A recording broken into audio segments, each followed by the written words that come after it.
Okay, I started a YouTube channel. Woo. Okay, I'm starting a YouTube channel. I have been wanting to have my own YouTube channel since I was in high school. That was probably 11 years ago since I graduated high school. I just turned 30. So I've been wanting to start a YouTube channel for the longest time, but I am my biggest enemy and I always hold myself back from everything. So this time I'm going to do it and I'm gonna post it. So I've rearranged my office to make it look a little cuter.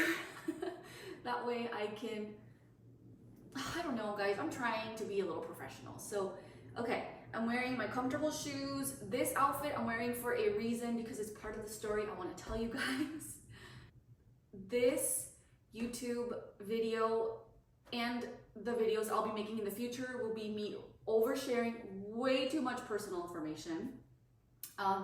It will be me rambling about current events, things that are just stuck in my head because I love hyper fixating on topics that are currently happening. Let's see, I am obsessed with Reddit Am I the Asshole video. I will be doing at least one Am I the Asshole for Reddit.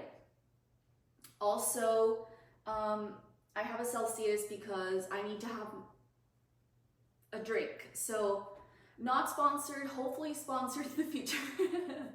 Just kidding. But let's get started.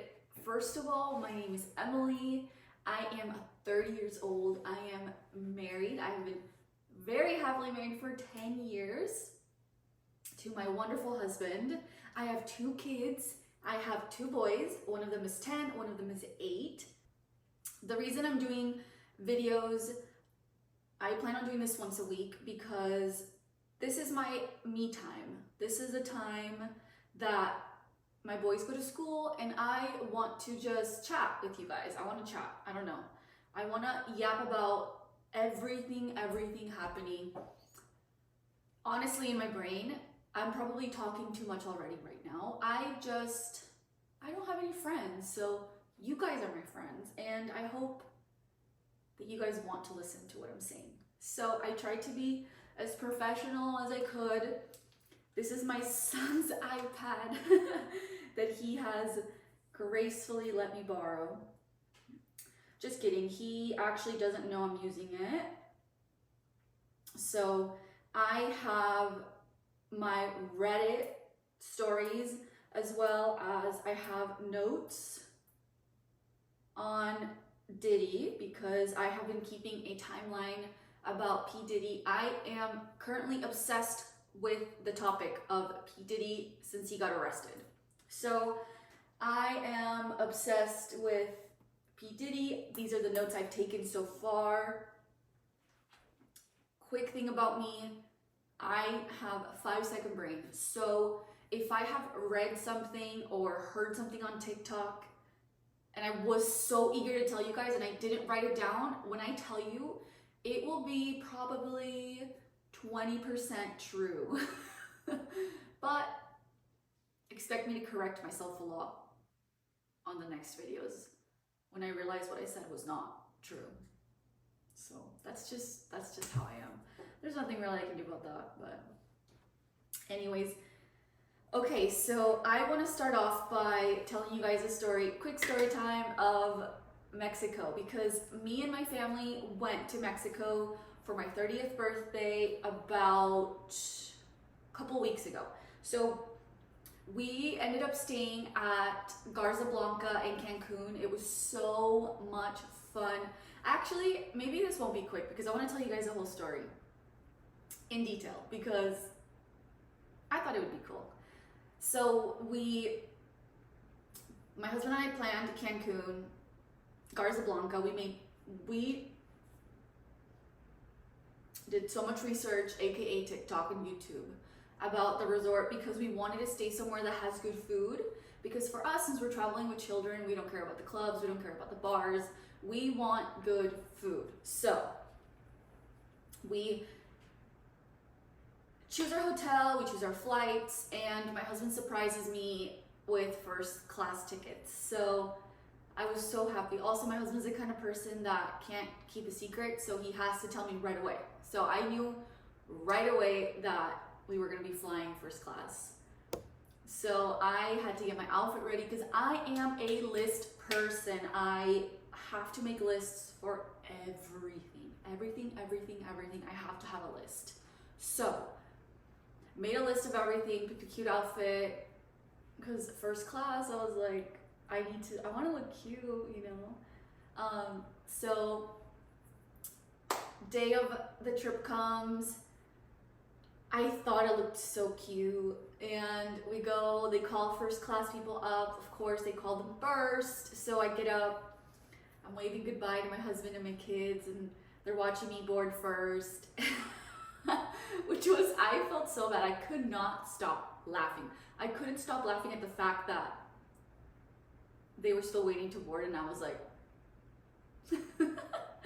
so boarding, I get the first row, which was super nice. Immediately they give me coffee. Immediately they give me champagne and water. I was like, and it was champagne in a glass, guys. Come on, that's pretty fancy. So I get champagne. They give us a full meal, which I had pre-selected before. So that was pretty cool. I had chosen chicken with a lemon sauce and roasted potatoes because I'm a potato girl. I love potatoes. So food was so delicious. We ate, the flight was incredible. I watched, what did I watch? Oh, Secret Life of Mormon Wives. Yes, I had downloaded all on Hulu, so I watched them all. I finished the entire show. It was actually a really, really good show. Cannot wait for season 2. Then we land, we have our layover. We get on our next flight. I think our layover was in Texas. I don't remember exactly. I have, again, bad memory. We are so tired. We get on our second flight. I'm first class. I board first. Immediately champagne. I think I had a total of like 4 glasses of champagne. So I was having fun. So I'm sitting in first class. I see my husband and kids walk by, and I'm like, just kidding. I was like,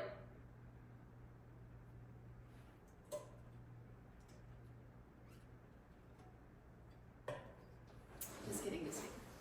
I honestly couldn't stop laughing because they were laughing at me. So it's just so funny. So we finally arrive in Cancun. We get picked up because my husband had,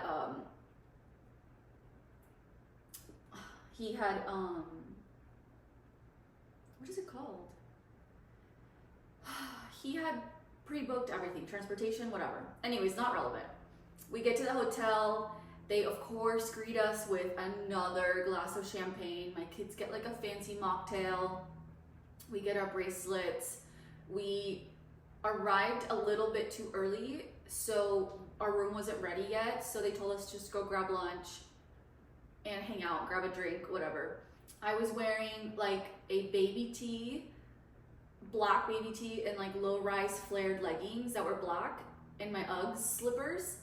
Mind you, Mexico is like 95 degrees, 90% humidity, instantly sweating. We were like, holy crap, it's hot. Not dressed. We were dressed for the flight. We weren't dressed for Mexico yet because we figured we'd go into our room and change, whatever. So we're trying to pick out where to have lunch, and we're like, we need to go somewhere inside so we can have air conditioning. So we go in to the restaurant, we get seated, they give us chips and salsa guac, so delicious. We order our food. My husband got tacos. I got a chicken breast, mashed potatoes in like a guajillo, which is like a green pepper sauce, and pickled red onions on the side. So good. I ate all of it. So bomb. Then they also had seafood. So I had a tuna ceviche with like fresh ahi tuna. It was so good. I actually have a video of that on my TikTok if you want to check it out. It's bomb. But then a little margarita like bar cart kind of deal rolls by, and they're like, hi, we have margaritas, would you guys like one? We have fresh strawberry, passion fruit, mango, lime, pineapple, and tamarind. I was like, yes, I will take a tamarind margarita. And my husband got, I think, strawberry. He got strawberry. So they start making it for us. I'm drinking it. I'm feeling good. I'm sipping. I actually chugged it because tamarind's my favorite fruit. So I chugged that. And I'm filming my TikTok at the table. I don't know what possessed me to say this, but I don't even know if it's true. I should have fact checked this before I said it. I'm pretty sure my mom's told me this. I'm pretty sure she's told me this. But I'm like, by the way, tamarind is a natural laxative. Not thinking anything of it. I don't even know why I said it. Then I go, friend, can I have one more margarita, please? Brings me another tamarind margarita. Drink it. Incredible. Bomb.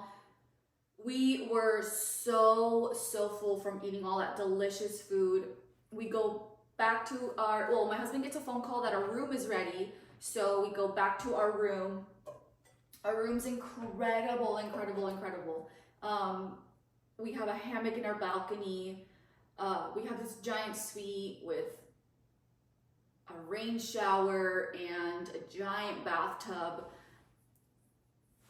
and a bidet, a total toilet seat. If you know, you know. A total toilet seat with a heated toilet seat. Guys, this was life-changing. Life-changing. I looked forward to waking up and going to the restroom every morning. It was so nice. I loved it. My husband and I were like, I think we might need to get one for our house. It's so nice. But anyways, we go to our room. We're just straight up just relaxing because we had a long flight to Cancun. We had a butler, guys. It was bougie. Our butler was so nice and so amazing. He made dinner reservations for us that night. So we wanted to go to the pool, but we were so tired that we were just relaxing. Our boys were chilling. We were just chilling. And then before we know it, we have to get ready to go to dinner. We're getting ready to go to dinner. We go to dinner. We had this incredible Chinese Mexican fusion restaurant it was on the rooftop, and it had a view of Cancun, the lagoons, and the jungle, because Cancun is beautiful. I had no idea Cancun was so jungly and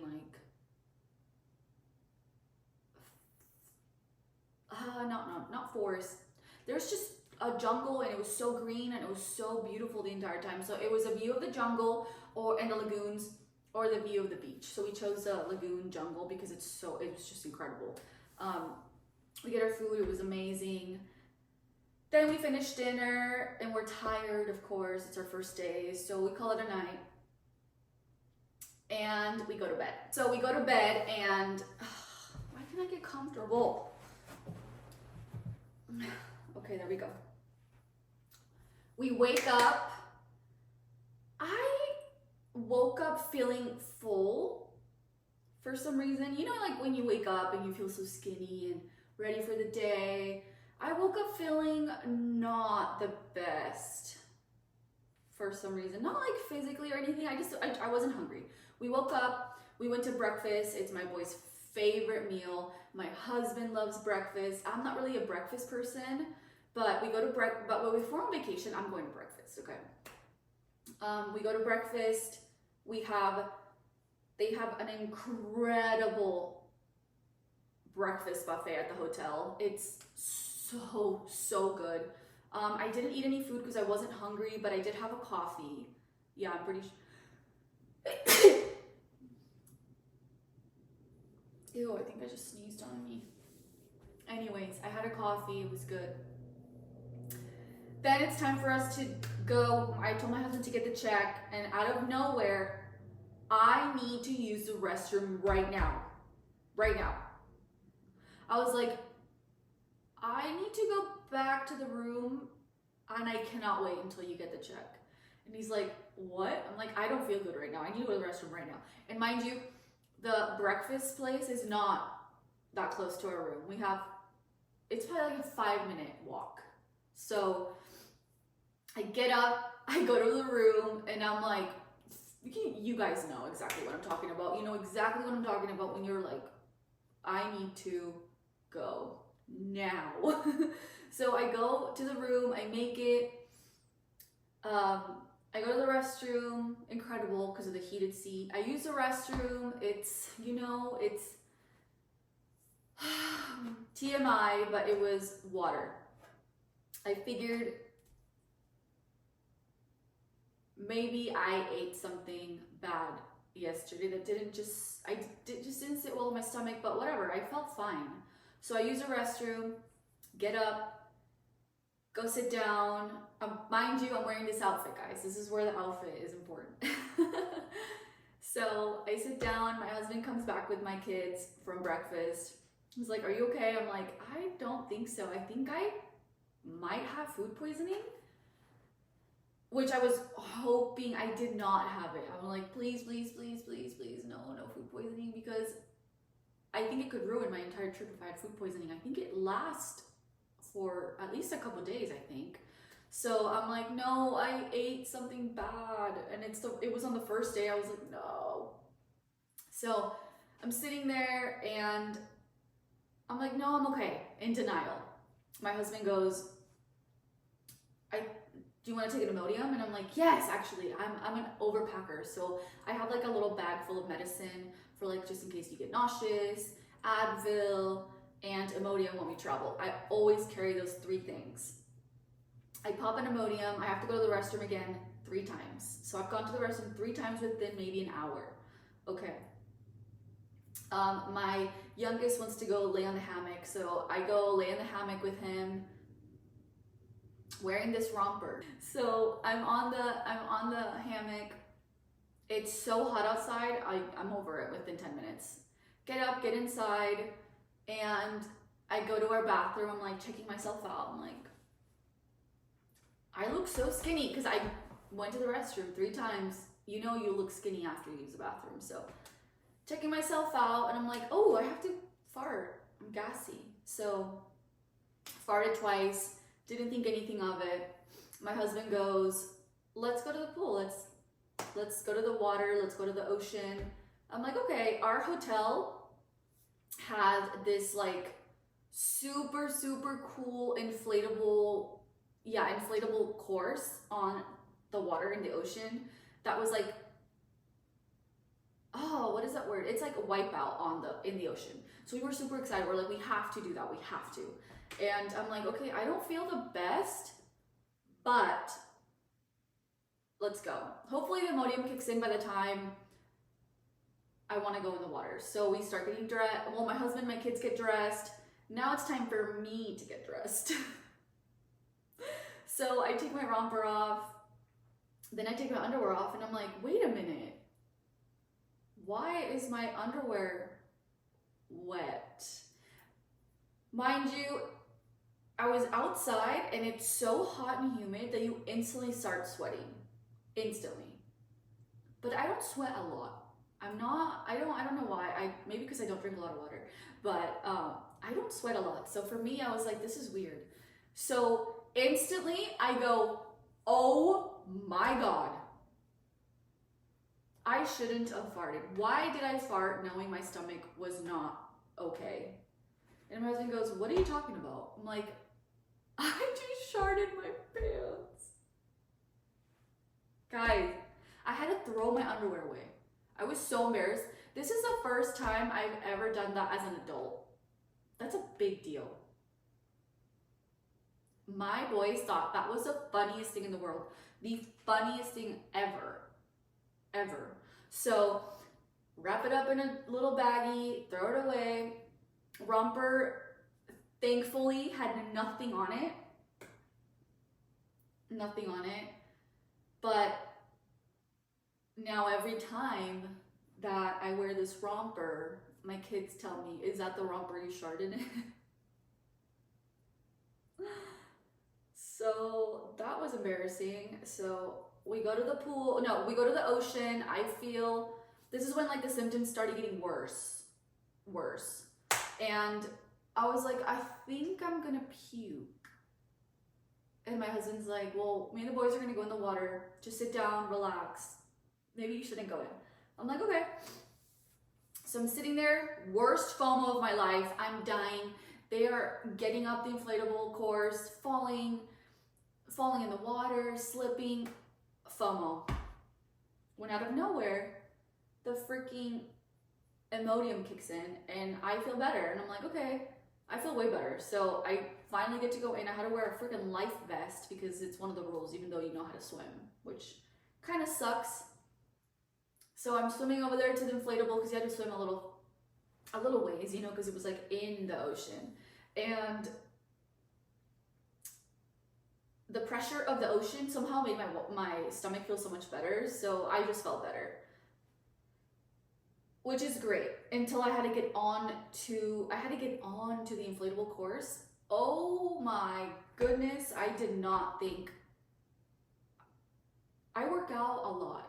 I work out 4 to 5 times a week. I did not realize how much strength it takes to pull yourself out of the water onto an inflatable platform. It took me 10 minutes, to the point where my husband had to drag me up. So embarrassing. We go onto the little course and it was a hilarious time of our lives. And we then went to the pool. We got some food by the pool. It was so delicious. I got a beer because if you're in Mexico, you have the Mexican beer. And it was a time of our lives. I felt way better. And then my husband goes, I wonder if you were just hungover instead of food poisoning, since you're already feeling better. And I was like, oh my gosh, maybe I was hungover, because I did drink 4 glasses of champagne on the plane. I don't know. But anyways, that is a TMI story that I had to tell you guys because I thought it was so funny. Of the first time I've had a accident as a full-grown adult, 30-year-old woman in this romper. Embarrassing. But anyways, the rest of our trip in Mexico was so much fun. So much fun. The time of our lives. Celebrated my 30th birthday there. The resort was incredible. And my kids had so much fun as well. But also, in these videos, I'm gonna overshare a lot of things because I have a lot of like childhood stories that are so crazy to me. Like, I can't believe I experienced this as a child. And they're just so funny, so random. And that's how my brain works too. Like, the randomest thing pop up in my brain.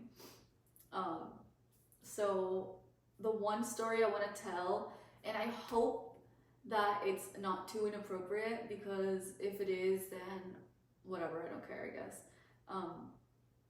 Because I'm a middle child. I have an older sister, a younger sister. My oldest's name is Alex. My youngest sister's name is Mary. And I was wild as a kid, like wild, okay? I lived in Peru until I was about 10 years old, I think. We moved to the United States when I was in 5th grade, starting 5th grade, and I think you're about 11 when you start 5th. I didn't speak a lick of English coming to the US, so I had to learn English as a 5th grader, which was hard. It was hard to make friends. It was a huge, hard transition. We can go into that a different time, but I want to tell you guys about my life in Peru, because I was wild. I was such a tomboy. I wasn't your typical tomboy. I was like straight up evil and like a tomboy, okay? I did sports. I played with my cousins, my guy cousins the most. I wasn't nice. I was just not, you know, like silver tooth activity kid. That was me. That was me. Also, I had a super, super creepy haircut. I had the straight bangs with the little bowl, like the long bowl cut, you know?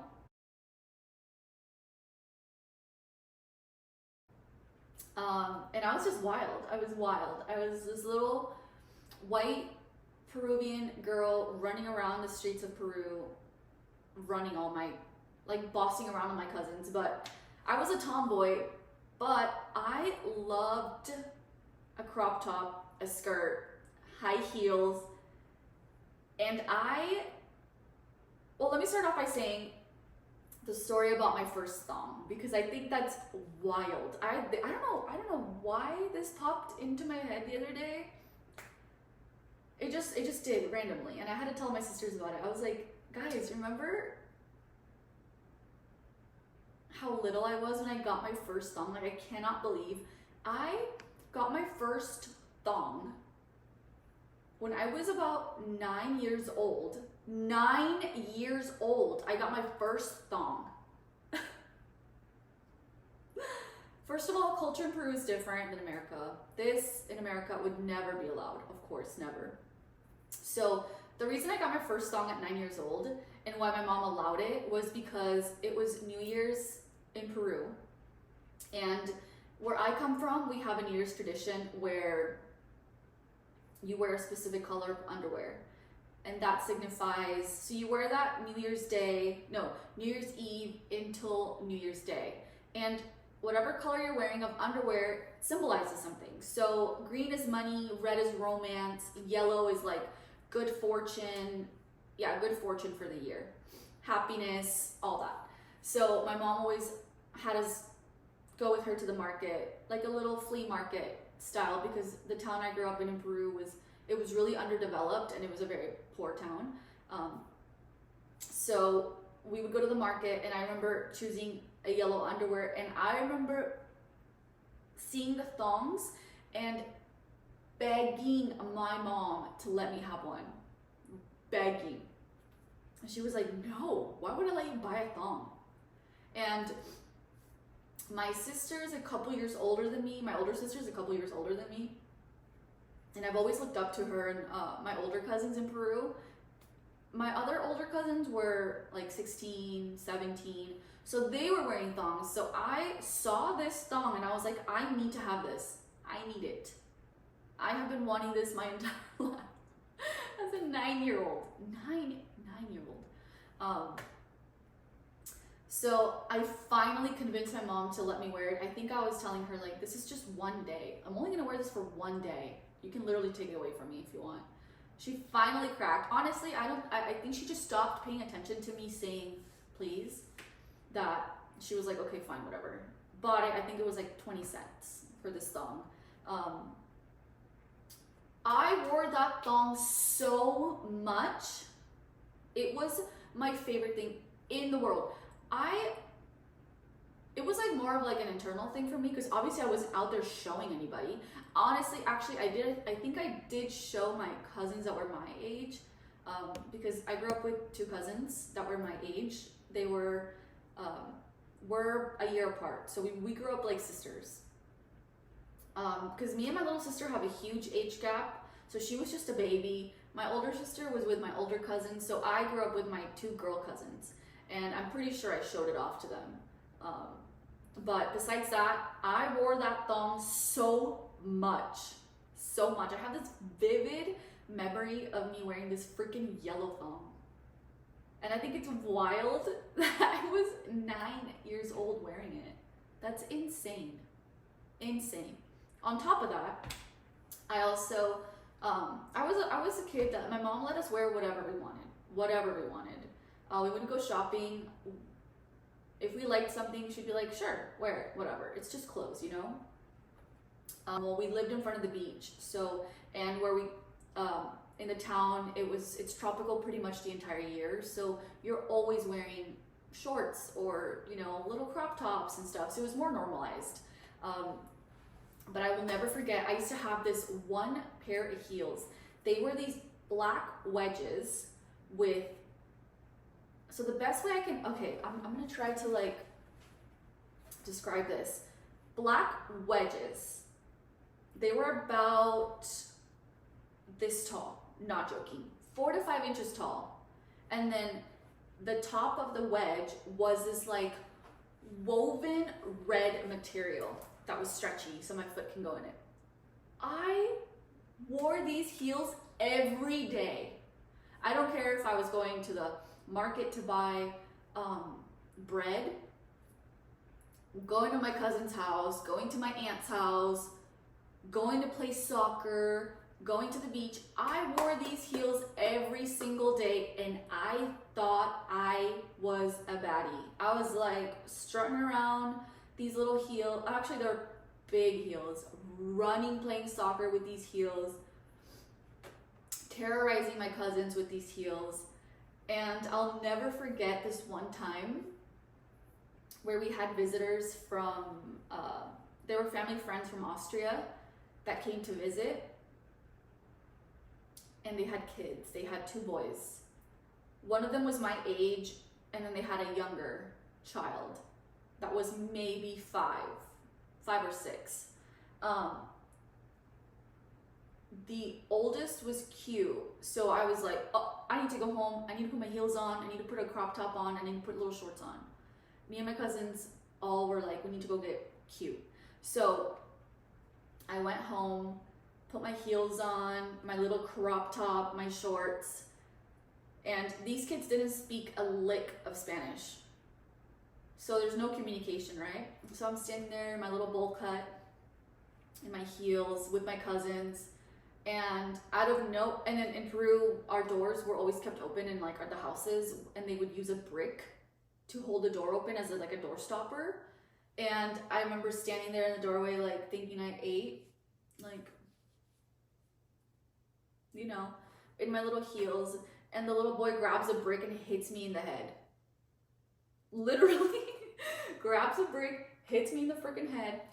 I cry, run home in my heels. That's like the only memory I have of me wearing the heels. Isn't that wild?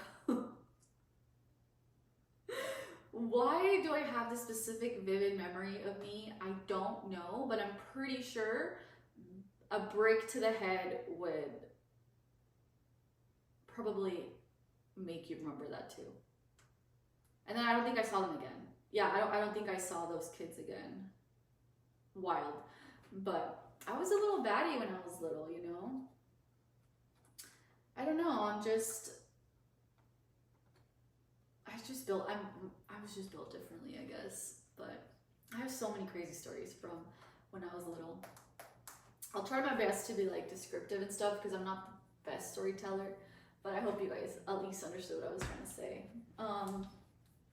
But anyways, let's go on to Diddy, because this is something that's been consuming me. I have written down a summary of his entire life. So I'm gonna read it to you guys, just in case you want a little brief summary of P. Diddy's life. Is this accurate? No. Well, yes, but it's all alleged. All alleged. P. Diddy owned Bad Boy Entertainment when he was 24 years old. That was in 1993. Biggie was signed on to that, which is how it connects Biggie's death to Diddy. They believe Biggie was he did leave Diddy's record label, which then caused them to be rivals, and which is rumored, alleged, that that's why Diddy took him out, because he was competition. Same with Tupac, except Tupac was signed onto the West Coast, which was Death Row Records. And again, Tupac was rival in the music industry to Diddy, which is alleged Diddy also had something to do with that death. Let's see. Then Kim Porter was Diddy's first partner, not wife. I don't think they were married. I could be wrong, but I'm pretty sure they were not married. They were together for years, on and off, until about 2007, and they have multiple children together. In between that timeline of them being on and off until 2007 is where J-Lo comes in. And that's where things start getting a little weird. So, well, things start getting a little weird with the law and criminal things that are actually recorded. So, one night, J-Lo and Diddy were at a club where there's a shooting. P. Diddy gets charged for shooting the victim, which is a woman. J-Lo gets away from this. Even though she was there, she has no involvement in the case, which is weird. So Diddy gets in trouble, even though there's proof, for shooting the victim. Out of nowhere, the charges get dismissed. Weird. The victim then sues Diddy, and he settles for $130 million. Everyone forgets about it. No one really talks about it. After that happened, him and J-Lo broke up, and that's when Diddy meets Cassie. He meets Cassie when she was 19 years old. He is now 38. It's a big age gap. That's when he signs her into his label. They start dating until 2018. That's a long time. They were together for a long, long time. That is when everyone in the music industry, everyone in the entertainment industry has always talked about Diddy parties. Always. Ain't no party like a Diddy party. Everyone knows that. Always rumors, but that's Hollywood. There's always conspiracy theories. There's always rumors. No one ever takes anyone serious. It's always been like that. In 2023, last year, Cassie files a lawsuit against P. Diddy for mental abuse, physical abuse, and S trafficking, I believe. As soon as she files for that, there's a video circling the internet of Cassie trying to leave a hotel, and the hotel cameras captured. It's horrific. You can find it on everywhere. You can find this video where he grabs her. She's waiting for the elevator to open. He runs in wearing a towel, grabs her, throws her, kicks her, drags her back into the room, is kicking her, beating her, and he's doing this. Did you hear me? He's doing this in public. Imagine what he did to her when he got her back into the room. Horrible. So she sues him. Everybody's on Cassie's side. Of course, you always believe the victim. Always. Everything's horrible. She talks about everything he's ever done to her in this lawsuit.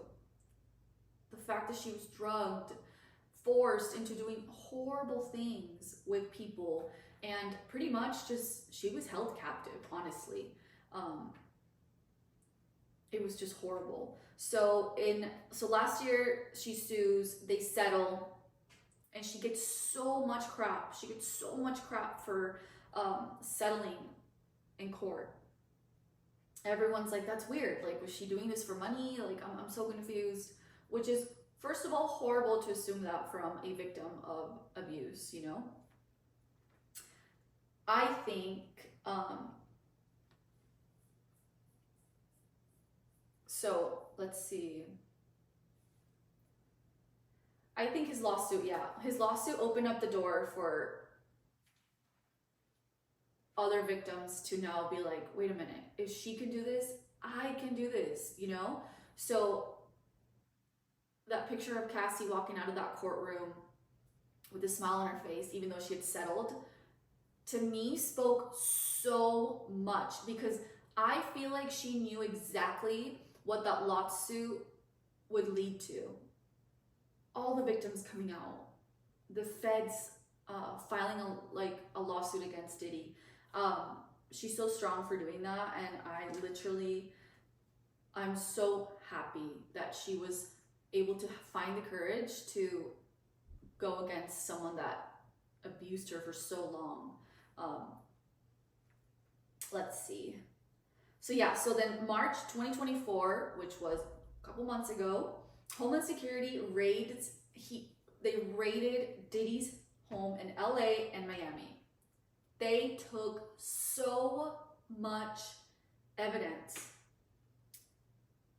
And then as soon as it happened, that's where everyone started talking. Everyone's going on about, whoa, this is weird. That's when everyone out of nowhere, of course, starts talking loud about things they know. It was all whispers. Throughout these years, it's always been whispers and whispers and whispers. Now, people are talking. They're talking.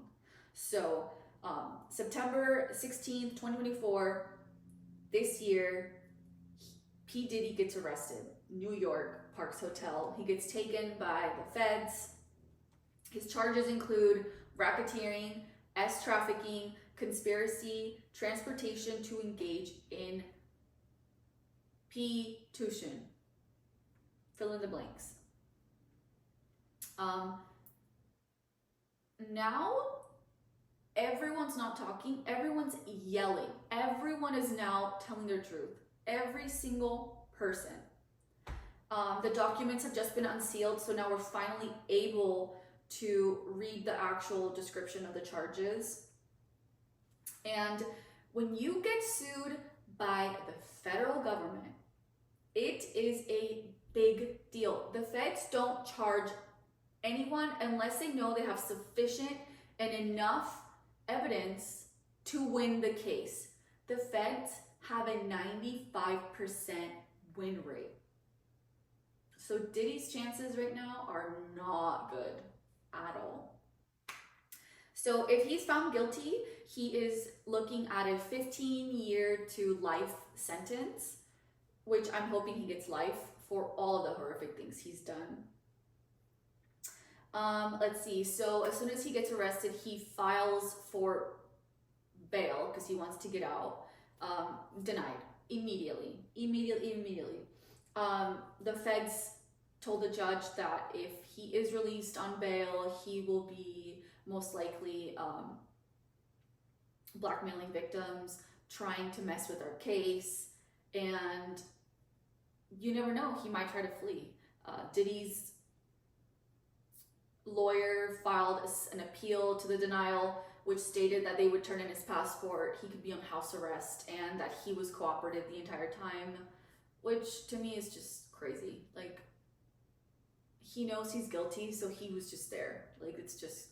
But anyways, denied. The judge denied the...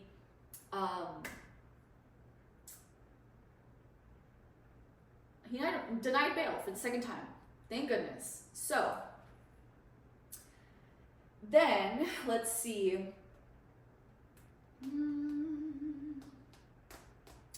So, yeah, so trial now, everyone's talking about this case right now. Trial's not gonna happen for a long time because the feds have to work really hard to try to get everything ready for trial. That's why they have a 95% win. What does it call? What's the word? Whatever, you guys know what I'm saying. Let's see. Also, bad part about this is that the feds don't allow cameras, reporters into the courtroom, so the trial will not be shown on TV for us to watch. They do allow people to come in and take notes, so we might be getting updates from that. Trial is still a long ways to go. This is just the beginning of a huge case. There is a separate lawyer. This is what's happening within this week. So within this week, we have found out that there is a separate lawyer, I need to find out his name, who has spoken to more than 3,000 victims. More than 3,000 victims of P. Diddy. He has decided to take on 125 or 120 of these victims. He said 25 of these victims are underage, and the youngest being 9 years old. 9 years old, guys. That is sick. That's so horrible. Horrible, horrible, horrible. Now, he said once he files these lawsuits, these 120 lawsuits, there are a lot of celebrities that are involved, whether they took part in physically hurting these children and people, women and men, or they were there watching and didn't say anything, or were part of the entire of the orchestra of this horrific things that happened in P. Diddy's parties. So I don't think I talked about this, but the main thing about what's happening right now is because P. Diddy threw these white parties, and these parties where everything that's illegal took place, that everyone's talking about. So P. Diddy is notorious for throwing white parties where everyone dresses in white. They're all partying in his homes. I think it's in either Miami or LA. He would do it in both locations.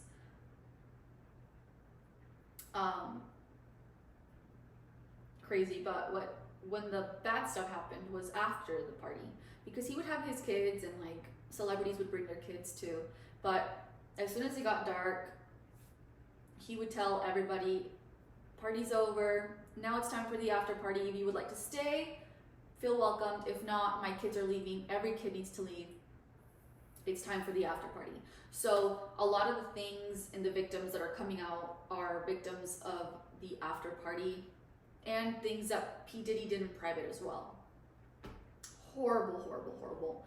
Some of the evidence they found in his home where that everyone's talking about were about 500 sex toys, which is insane to me, and 1,000 bottles of baby oil. So there are some theories, because all of this is alleged, there are some theories that the baby oil was used for the sex workers to put on, and in a way, since they were also being drugged, which is a huge part of the lawsuit right now, to not allow them to escape, which is horrible, horrible, horrible, horrible. There's so many horrible stories that I want to keep you guys updated with, because that's what I'm super interested in right now, is just finding out more about the case, because it's like, this is a big deal for Hollywood, guys.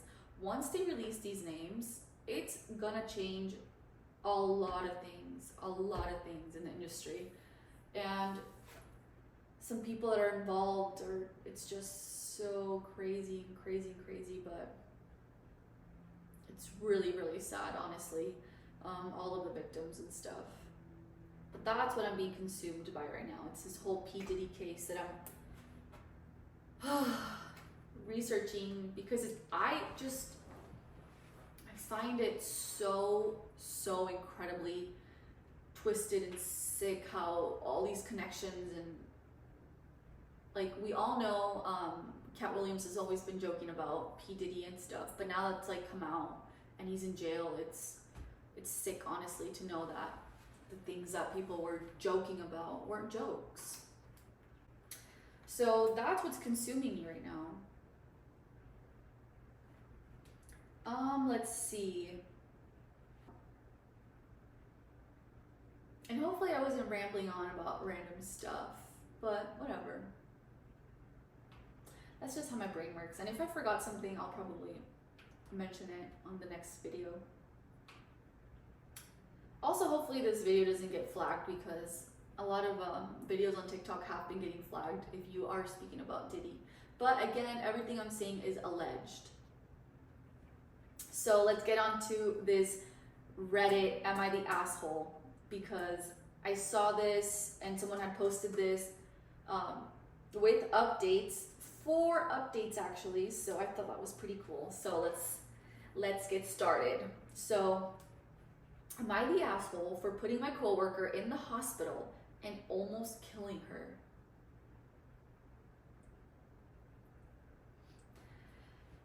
Okay. For the past 3 months, Someone at my job has been consistently stealing my food that I bring from home so I don't have to use the snack machine or walk across the street to McDonald's like the majority of my coworkers do.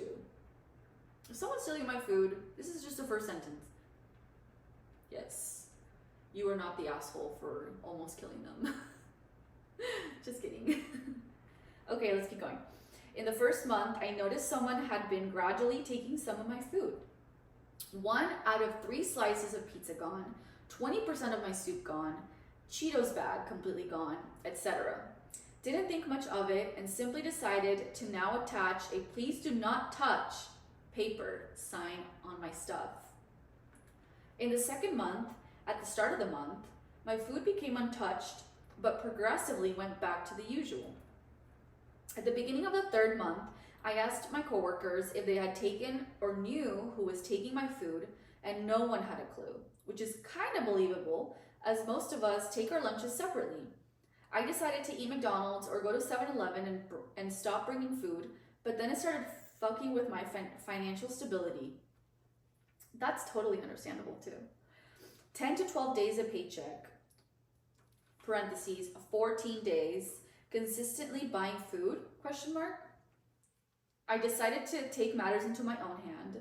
My friend told me about a reel that she saw where a girl put laxatives in her own food to see who was a culprit, and that's exactly what I did.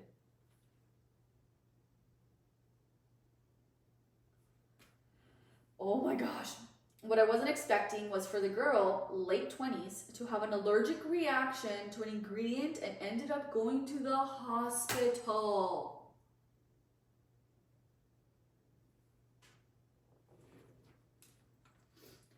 After work, all of us went to visit her in the hospital, where we all talked about what happened and admitting to putting a laxative into my own food. Wait, I need to say that again because I wasn't paying attention. I read it. After work, all of us went to visit her in the hospital, where we all talked about what happened and admitting to putting laxative into my own food. Okay. 6 out of 8 coworkers, all girls, were disgusted by my actions and were on her side. One girl was whatever about it, and the last guy said she shouldn't be touching my food to begin with. And I told the girl that I hoped she'd get better and went home, but I didn't apologize for what I did, and I'm not going to.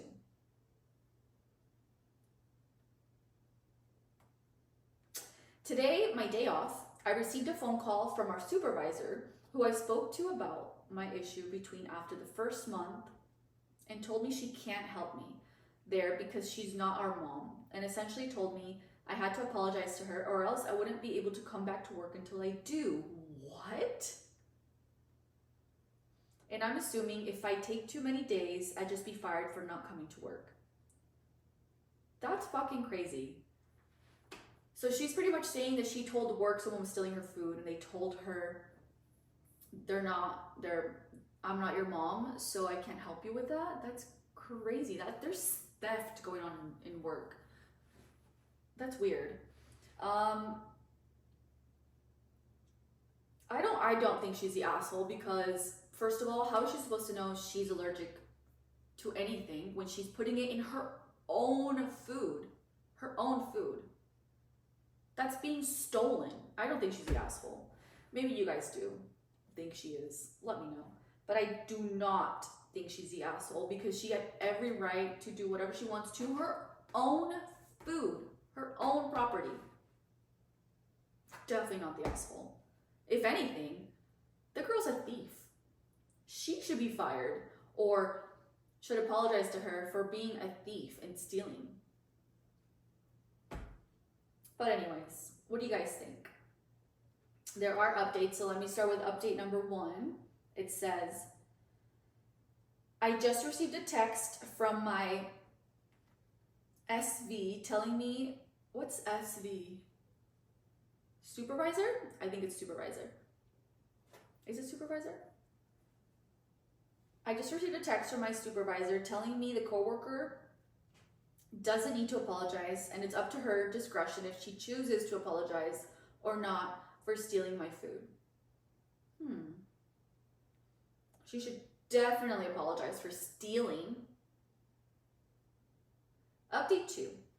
I'm a male for those who keep referring to me as she, even though I've never mentioned my gender, lol. Oh, okay, so he's a male, and the one stealing his food was a woman. I wonder if that does make him seem worse, just because he's a man and she's a woman and she's the one that was affected by that. But at the end of the day, put genders aside, she was stealing his food. That is so not okay. Let's see. Update number 3. Male coworker who is on my side told me the girl is gonna take legal action for attempting to kill her. He overheard the girls talking today at work. Definitely not. That was not his intent. And if she sues him, I hope he sues her back for theft. I hope he sues her back. Update number 4. Many of you, yes, the asshole voters, are forgetting the fact that my please do not touch sign never left. Even though it stopped working eventually, I still kept it there. So when she took my laxative food from my plastic bag, the sign, please don't touch my food, was still on it. That is such a huge piece of this entire story. Guys, this girl was literally stealing his food. He put a sign saying, do not touch my food, which in court, it will never hold up. If there was no sign, if there was, or anything like that, I feel like she would have a little stronger of a case, if any. But the fact that it still said, do not touch my food, and it's his property, and she still stole it, she's the asshole, not him. Okay, last update, update number 5. My supervisor is HR. There's no one else in the HR department. Oh. I think people were saying to talk to HR about her stealing. So that sucks. It sounds like he is in a shitty position because he's getting no help through his job and all his coworkers are against him. This sucks. I do not think he's the asshole. He's not the asshole. But this is how we're gonna end my first YouTube video. I hope you guys enjoyed listening to me yap. If you have any questions, let me know. If anyone watches this, thank you for watching. And I will see you guys next week. I think I want to post once a week. And I'll try to write things down so I can remember. But